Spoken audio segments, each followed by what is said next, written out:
Eh, un dato curioso, ¿no? Ustedes podrían extraer la propiedad invocando un objeto no creado. Ahora, ¿qué quiere decir un objeto no creado? Un objeto no creado lo podemos demostrar de una siguiente manera. Primero, hagamos un objeto, ¿sí? Entonces aquí ponemos objeto fantasma, ¿sí? Un objeto sería más o menos algo así, que tiene aquí un nombre, fantasmita, ¿sí?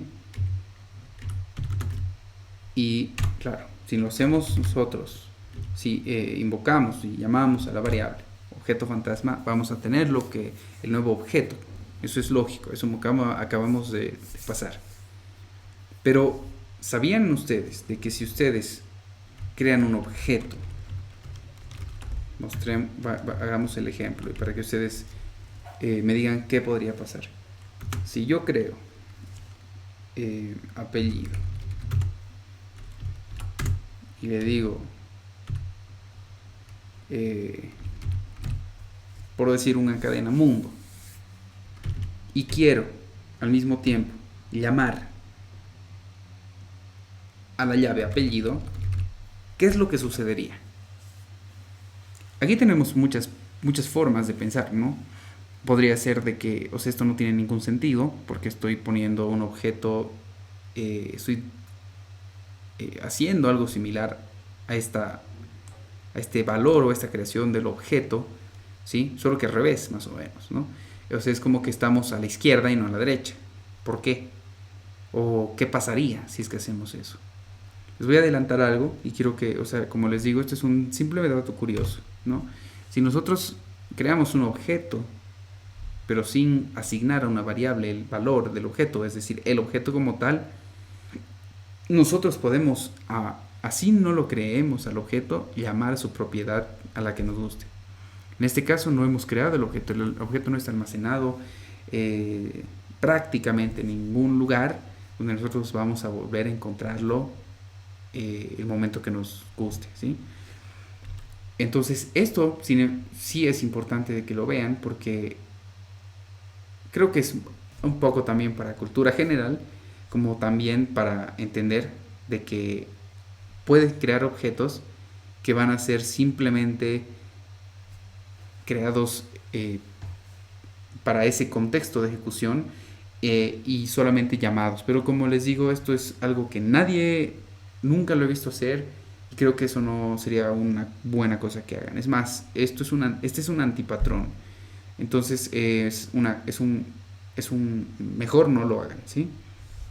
Para complementar un poco eso, voy a explicarles que este paréntesis lo que hace es agrupar a lo que contenga ahí adentro, ¿sí? Obviamente dentro tiene un objeto, que es un objeto que tiene una llave apellido y un valor de mundo, ¿sí? Esta agrupación está permitiendo de que nosotros podamos, una vez esto se ejecute, por así decirlo, podamos llamar a el valor que es apellido. Es por eso que nosotros, que nos dé el mismo valor que está dentro de este, o sea, de este operador de agrupación, ¿sí? Eh, Otras formas de poder hacer lo mismo, podemos ver de que si bien en este caso la variable w está siendo asignada a un objeto, vemos que también la variable y u otra variable podría estar simplemente, en vez de ser el objeto como tal, crear un objeto, pero llamarse a sí mismo, y así y tendría un valor prácticamente de cadena, ¿sí? Ahora, en este caso vemos que w.x, claro, este valor w.x, es decir, dentro de la llave x, es test.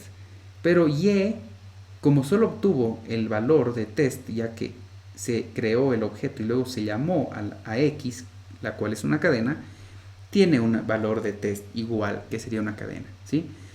De esta manera, paréntesis sueltos, sin un operador de agrupación, no podría ser posible porque simplemente es como que no sabemos a dónde nos estamos refiriendo, No sabemos si estamos ejecutando a un objeto anónimo, el cual nunca fue asignado en ninguna parte de la memoria y de pronto además llamamos a su X.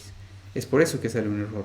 Sin embargo, al usar el operador de agrupación, sabemos que se está enfocando o que se está yendo hacia algo específico que quizás al poner el operador de agrupación estamos como que diciéndole a JavaScript, tenemos aquí algo que se debe ejecutar primero antes de que se proceda a cambiar de contexto.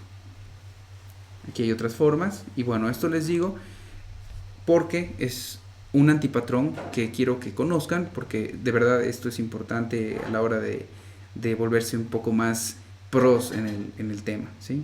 Cualquier valor de un objeto es solamente una referencia, ¿sí? Aquí tenemos dos variables, x y y. Ambas tienen una llave a con un valor de 100. Vemos aquí que el objeto como tal, que ha sido creado acá, tiene una referencia, la cual va a dirigir o a apuntar hacia un espacio de memoria. Entonces vemos el espacio de memoria, la dirección la tienen aquí arriba, y obviamente la llave y el valor, que serían los asignados, están dentro de esa parte de la memoria, ¿sí?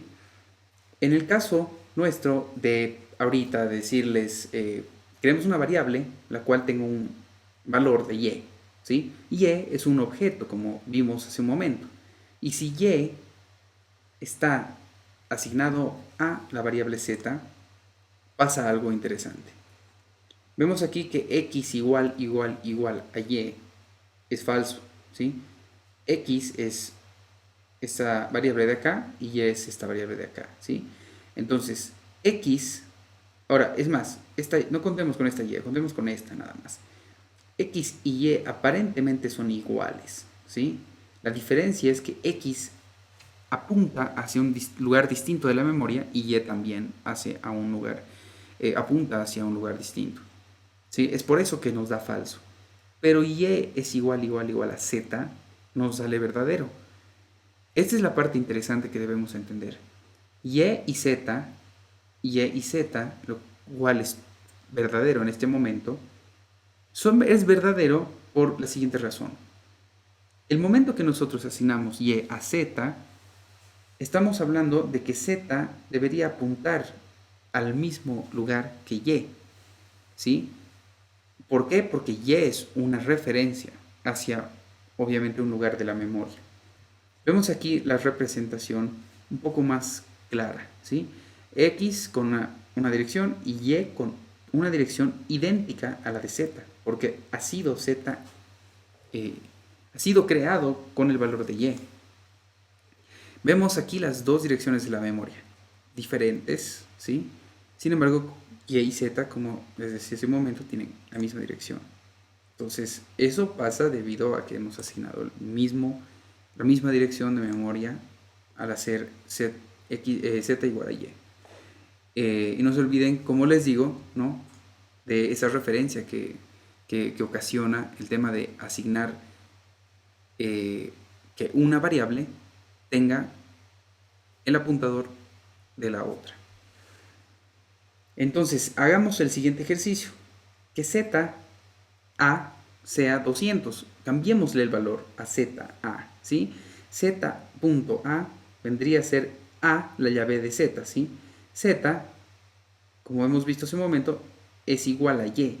Por lo tanto, estaríamos reemplazando el valor de z.a, es decir, 200, en y, porque z es igual a y.